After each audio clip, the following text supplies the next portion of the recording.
Hello everyone and welcome back to Wargame Red Dragon. I have a ranked game for you guys today, and we're going to be looking from the perspective of my opponent here. I was playing as Maurice, and yeah, Colonel, it's an alt. I was fiddling around a little bit, it happens.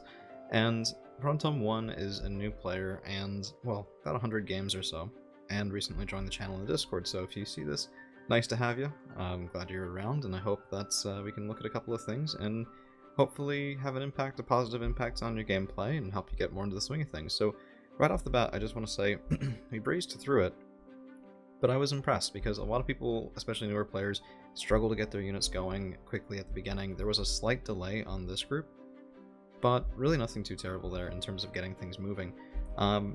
Before we go any further though, I just want to say for everyone watching, my opponent, so Pronotom1, Blue 4 here, was playing as Eurocore Armored with a deck that didn't use all the activation points. We're going to look at it at the end of the video. If you want to skip to that, go ahead and be my guest there. And Pronotom1, we'll talk about that in due time. So, let's get moving, and we're going to see a couple of things. I think most of the comments, I don't want to get into anything too nitpicky. It's more of just a strategic overview of the map, something that takes a little bit of time getting used to. I'm still not perfect on either. It really is just one of those learning curves that keeps on going. But I think maybe I can give you some pointers, some help that will get you going on your way a little bit quicker here in ranks. Now, first off, this helicopter drop, it can be done, but it is a little bit greedy, and you should expect to, from time to time, take losses. Another thing is that was an automatic, so right there when you recognize that, you should know who you're playing against, but a lot of that comes with time. What we're interested in, really, is when you look at Paddy Field, this game is very often won by one of three zones, well, I guess one of four: Alpha, Bravo, Golf, and Foxtrot. And what I mean by this is Blue will often rush up into Alpha and try and hold it, and thereby win the game over time. Red will often try to get into Foxtrot and win the game over time by having the ability to countercap in Foxtrot, and so usually these are the zones that are most important. But in a game where Blue doesn't rush Alpha, and where Red doesn't rush for Foxtrot, very often the game is decided in Golf and Bravo, and so those two zones are really important to have a presence in, certainly at least one, and preferably both. If you can win both Bravo and Golf, you pretty much win your match on 1v1 Paddy. So the reason that I'm saying this, as we get more into your deployment, and by the way, I apologize, it looks like you've been base cheesed before, so nice base defense, usually best to buy it about 30-45 seconds in, rather than start with it though, just to save a little bit on economy. And you run into my opener right about here, and by the way, if Maurice is watching this, I was hoping to run into you on ladder, that's why I had the name, but yeah. Or sorry, Maurice's friend, if you're watching this. So, my opener is into Golf, your opener is into Triangle here in the top of Foxtrot, but there's a really big gap. And not only that, but your opener here has stopped. So my guess is what's happened is a couple of times you've come up into Bravo and you get fought out of Bravo, and you probably just decided, you know what, let's hold it right here and attack into it later. And I just want to zoom out a little bit, because right here you can see, you know, earlier I said if you can take both Golf and Bravo, it very often wins you the game. Your deployment right now, by not sending anything into Square Forest here, and not pushing even a token force into Bravo, you don't know what I have here. I might push something farther in, I might set up defenses here. You're giving me a really advantageous board position, and you shouldn't. So generally speaking, what you're going to want to do is get maybe 2 units of infantry farther up here, and maybe some fire support over on the side. It can be a nice thing to have to support in against that side.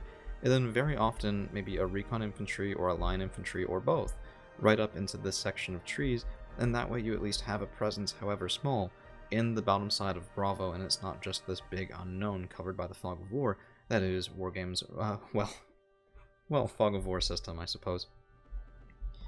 Tactical ignorance, shall we say, if you don't know where your opponent is, and that tactical ignorance, that tactical blindness, I guess is probably a better word, is shared. I don't see a lot of your stuff, but you can probably see a difference in the amount of the front that's covered with my deployment and yours. So here, there's no big hole, and I actually just sent a box forward and you can't even really see it because your recon is here, and there's nothing really spotting over on this side, and the second that box keeps going in, I'm just sitting there going, okay, well, I guess this is safe, and maybe I'll try doing something in Charlie, and it's just a really big gap. So try to, you know, a lot of people talk about the 70-30 rule, where in order to attack and defend, you want to have 70% in one spot on one lane, 30% in another. This allows you to have a forward presence and also something to stop your opponent if things go wrong, or at least delay.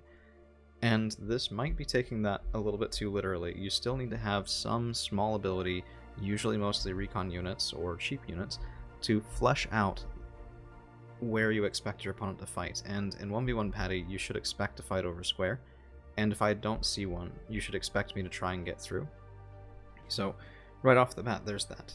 Additionally, right off the bat, I think if you're amenable to it, your core armored is not the most new player friendly.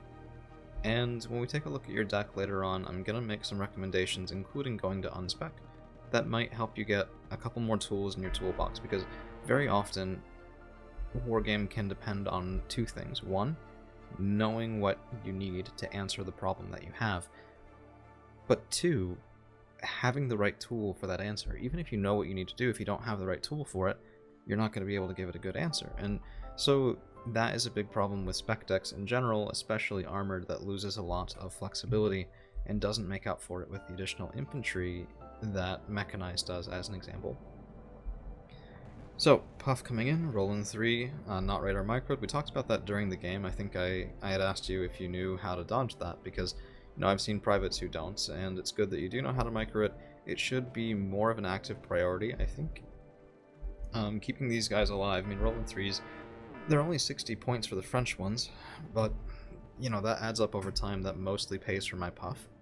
And if your opponent's buying planes, it means they have less on the ground, unless they get kills on the ground with those planes, in which case, well, neither player has those points on the ground, right? So, and then as far as this is going here, I like how you're now trying to cover Charlie, but you can see, we're 5 minutes in, 0 to 116, and I still have control over both Golf and Bravo, which is a really big issue. So again, try and go into square early, and I think a really nice way to do this, if you do, because a triangle push is something that people do, it can work out really, really well, but it needs to be supported from fire support from here and some infantry from here, so maybe try to go a little bit lighter on this side. I wouldn't say the AMX 40 is necessarily required, and I don't know, a little bit lighter there, and get a couple of units of infantry in on this side, and we'll go a little bit quickly through the rest of this, because I think a lot of what needed to be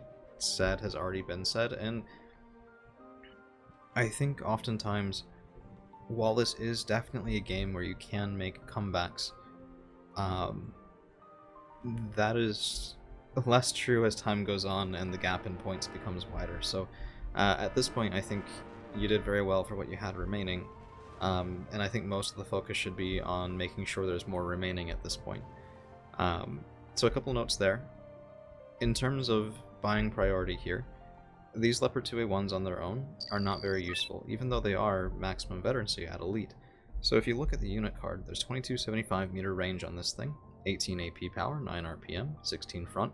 It's a solid tank. However, that 2275 meter range is worthless if they can't see out to 2275 meters, and without recon in the area, they very much can't. And this is something I actually discovered just with a couple of LHV, how close I could get to your Leopard 2A1 before it could do anything about it. So there we have the second radar anti-air lost, and that leads directly to this. Yeah, I mean, this is tough. So whenever you have your tanks out here and nothing to support, try and get recon on the ground, and try to make sure, especially if you know that your opponent has bought a seed plane, that the next AA piece you buy is either non-radar or can be easily toggled on and off. So as an example of the second group, so actually an example of the first group would be the Crotal, which I don't believe Armored gets access to, but an example of the second group would be the Gepard A2, yes, the Gepard A2. 65 points, and it has a gun as well as stingers, and you can turn off the gun and the stingers will still fire. They're shorter range, but they're still usually sufficient range. And actually, here's another engagement I wanted to show just because it really highlights the importance of recon. So if you look from my perspective here, I also don't have any designated recon units this far forward other than the Fallskärmjägeri that are going a little bit more forward. But if we take a look, LHV have medium optics, and your AMX-40s also have medium optics. But my LHV are right up here, and I've turned the guns off. So my medium optics are very close to your tanks, yours are not very close to my stuff, and my stuff is in woods. So I see you already coming up, and you don't see me. And because of this, even though your AMX-40 has the same range as my Leopard 1A5 NO2s, I get the first shots off. The second thing here to really highlight is fast response time to things like this can save you a lot of trouble, can also put you in a lot of trouble, and continuing on that fast move to deployment means that your AMX-40s end up in a really bad situation to return fire. That was a nice pickup though with the Jaguar A, very good. I didn't micro my automatic because I didn't expect the Jaguar A, and you punished me for it. It's a very nice pickup. Another thing to point out here is that your AMX-30B CNE was spotted. And I say was because it's now flashing again, and what's happened is my Fallskärmjägeri got up close enough to see it, and then they moved away, and then I moved them up closer again, and I moved them up closer again to time it with the MLU. So whenever you see this, it is Danger Will Robinson. Usually best to just back out if you can.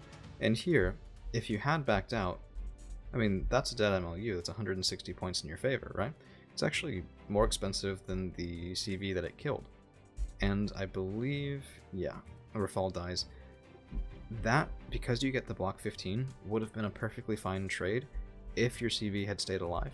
So recognizing it was spotted, pulling it back, and then taking the engagement with the Rafal would have been a perfectly fine thing. It even would have netted you value over time. As it is, however, with this offensive going on, that is going to be mostly the game. So let's speed through here. I don't think there's... Oh, right. The Mirage 5F. It didn't kill a single 1A5 NO2, and we can look in the armory for why. But basically, it's the wrong sort of bomber. And it's a really tempting thing earlier on in Wargame to, you know, pick the wrong bomber for things like this, because you're like, well, it's a bomber, it has lots of bombs that are decently high HE, like a really high listed HE values, surely that could kill a Leopard. And usually no, and part of why the answer is no is look at the spread pattern on that bomb. So if all of these had hit directly on top of the Leopard 1A5 NO2s, I'm sure it would have killed at least one. I mean, these guys are down to 3 strength each, right? But I think only one actually did, maybe 2 at most. Just from that spread pattern here. It's a little bit hard to tell with how the ground is textured with the grass there, but that sort of bomber is not a reliable one-pass kill on armor. So we'll talk about what tools are and how to use those tools appropriately. For right now, let's go over to the deck building tool. Okay, so here we are. We're in the deck builder, and we're just going to make a standard Eurocore deck. And let me just say, I think that given a little bit more experience, if you want to shift back to armored, that's perfectly fine. And if you want to ignore me here because you like playing armored, that's perfectly fine as well. I just think that if you are amenable to it, this could be a very nice thing, because Eurocore is a very powerful, very flexible coalition. So there are a lot of ways to build this deck, and the one that I'm going to show you is not necessarily the only one. In fact, it's not even necessarily how I would build it for myself if I wanted to play Eurocore in ranked, but I'm going to try to give you a really nice grouping of some of the flexible and powerful tools that Eurocore can bring to bear. So starting with command vehicles, the Fuchs is not terrible, it's not great, but you get 4 of them, and we can use this in combination with the CV infantry and the Panther. And this is something where you want to probably be buying the infantry and the Panther first, especially at game start. And what you do is you drop off the infantry, preferably in a town or in woods, right at game start, and then you use the Panther because this is a capable combat helicopter. And then later on in the game, you have your fast-wheeled, 10 strength, 1 armor all around, not amazing, but it's more than a Jeep, right? It's not 5 strength, it has some armor, it'll slow down some amount of small arms fire if, you know, hopefully it doesn't come to that, but sometimes it does. And when you compare this to the AMX-30B CNE, the big thing here is actually the availability. So if we look at this, 3 at hardened, 2 at veteran, if we were to take both of these together, we'd only have 6 command vehicles. That's usually considered a little bit shy. And I wholeheartedly agree, I think it is a little bit shy.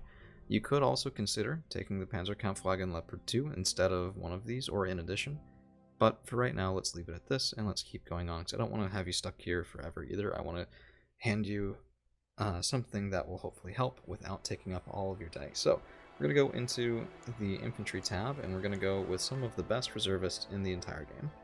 These guys, their sole purpose is to help spread your forces out for the minimum amount of points investment possible. Now, some highlights of these: reservists themselves are bad, just like all militia are bad in infantry engagements, but the AMX-13 VTT is very good. This has 3 frontal armor, 2 side, and an M2 Browning for 5 points. That's actually really nice. Most nations can't match this. The Dutch have one that is, I think, an exact stat copy, the AMX Pre, but the 13 VTT is perfectly capable. So, now we're going to go on to our standard rifle infantry, and here's where a lot of people will definitely differ from what I'm going to give you. But I think what we're going to start with is we're going to start with some... I don't know, this is a little bit... There's a lot of choices. We're going to go with Panzergren 90 in a box. We're going to go with Panzergren 90 in Martyr 2. We're going to go with Legion 90 in a VABT 2013. We're going to give 12 of these because we don't want to run out. And then we're going to go over to Anti-Tank, and we're going to give you a Milan F2 in the VABT 2013. And we're going to upvet that. You only have 6 of these, but that's very powerful. Or you can go with the Milan F3, downvet for a little bit more punch, but it's a little bit more expensive. So for right now, we're going to go with this.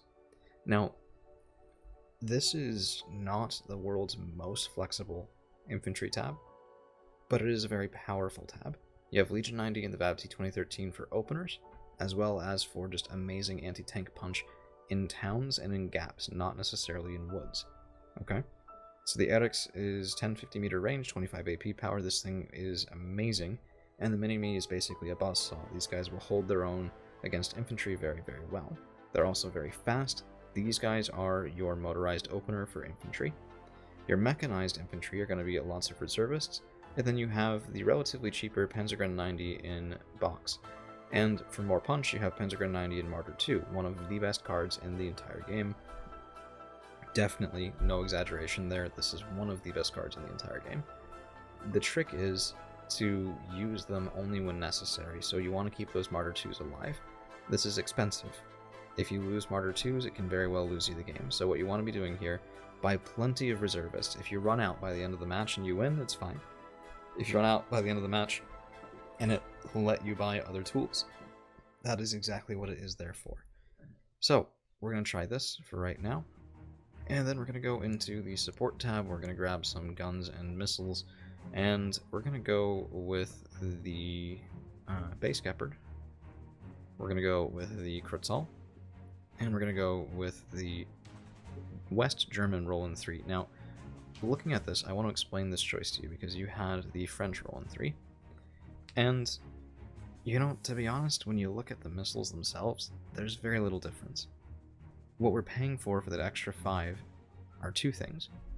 The first is that the West German Roland 3 is 10 kilometers per hour faster off-road, which doesn't sound like much until you're being counter-batteried or, well, I guess shelled by enemy howitzers or mortars or things like that. And the second plays right into that same thing, which is the West German Roland 3 has 2 top armor. Yeah, you lose a front armor for this, but generally speaking, your backline anti-air is going to get shot more often by indirect fire than direct. So the 2 top armor is very nice. So we're going to take that, we're going to upvet it, and then we're going to go into our howitzer and our mortar here. We're going to grab the West German, yeah, there we are. And we're going to give you a single veteran César. Now the César is a 10-second aim time 7HE howitzer on wheels. It's very fragile, but it's generally considered one of the best in the game. It can give pinpoint long-range indirect fire support. Very, very nice unit. So into the tank tab, and we're going to do things a little bit differently. I know you'd have the AMX 40. This is usually considered a bit fragile for the price point. You can see why. For 80 points, the Leopard 2 admittedly loses some AP power, but it goes up to 15 frontal armor, and that is a very nice tool. Additionally, the Leopard 2 loses out on optics. So if we take a look here, we can see that these are poor optics compared to medium, but this is not something that should be make or break, because one of the things that I want you to be doing is buying a lot of recon. So we'll make up for the lack in medium optics to poor here with our other units supporting our tanks. So what we're going to do is a very, very basic, bog standard Eurocore tank tab. We're going to take 8 Leopard 2A1s. We're going to take the 2A5 down vetted. We're going to take the Leclerc up vetted. And that's pretty much it. You can put the AMX-10 RCSB in here. It's less good recently since it got price nerfed, but that is sort of beside the point. Most people prefer the 2A1 to the Leopard 2, although I personally go back and forth. And we're going to move on to Recon. So in the Recon tab, this is one of those tools that's very powerful that your previous setup just didn't have, and that's the Potsu Tiger. We're also going to go with a Gazelle Cannon, and the whole point here is that hopefully you'll move away from this double helicopter setup. But for right now, the reason that you have it is in case you lose a Tiger, you need a Recon Helo, and you don't want to spend 140 points, get a Gazelle Cannon, but really try to keep your Tiger alive. If you do, this thing can handle ground threats with a Halt 2, air threats with a Stinger, and infantry on the ground with the Snaps. It's very good, very powerful. It even has stealth and exceptional optics, one of the best helicopters, and certainly one of the best recon helicopters in the entire game. So we'll move on now to vehicles. We're going to give you the AMX-10 RC, and we're going to take that down vetted for now. And we're going to go over to the infantry here.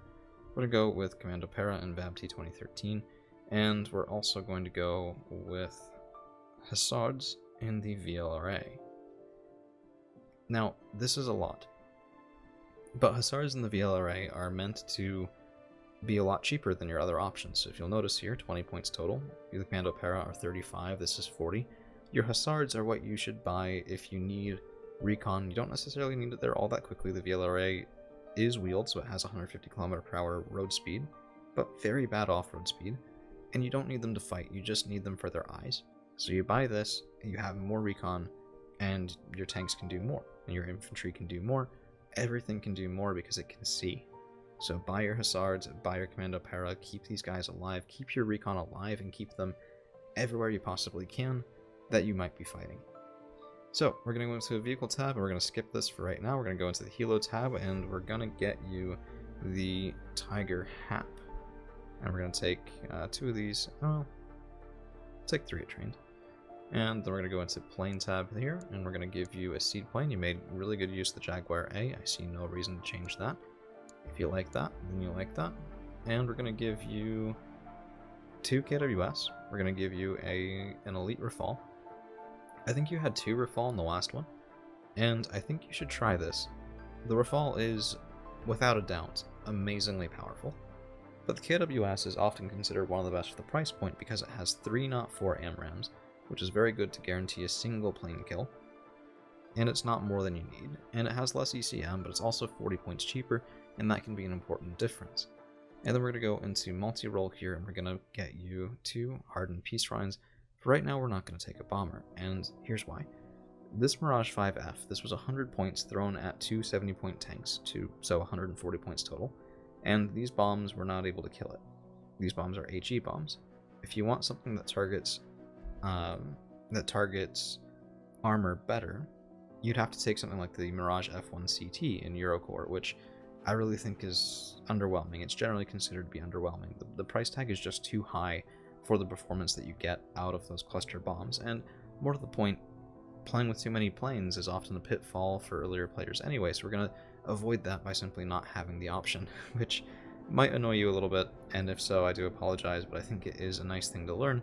And if you want to switch this out, if you don't like the Peak Shrine or something like that, and you want to bring a cluster bomber, you can. It's just not something I'd recommend with Eurocore. So, this is the deck. There's nothing in the vehicle tab. That's fine. It's, it's something you could change if you notice that you're really able to keep your recon alive and you want to go in and drop something like the Hussards. That's definitely a possibility. It frees up 3 points. Those 3 points can go into something like an additional vehicle and an additional tank or helicopter. In fact, you could take this, basically, you could take it like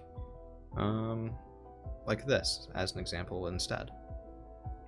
But for right now, that gives you no really cheap recon options, and I think those would help you quite a bit. So for right now, we're going to go back and we're going to put back in those hussars. Alright, so here's the deck that I recommend you try giving a whirl. It's nothing crazy, it's nothing even remotely out of the box, but it has all the tools you need, and I think it will give you a nice basis without, removing options from your toolkit for how to deal with threats that you might face. Alright, well I hope this was helpful. It was a pleasure running into you in Ranked, and I'm glad you found the channel. I'm always happy to meet new people, and if you want to give me a ping for a friendly game or some deck building or anything like that, always happy to do that with you.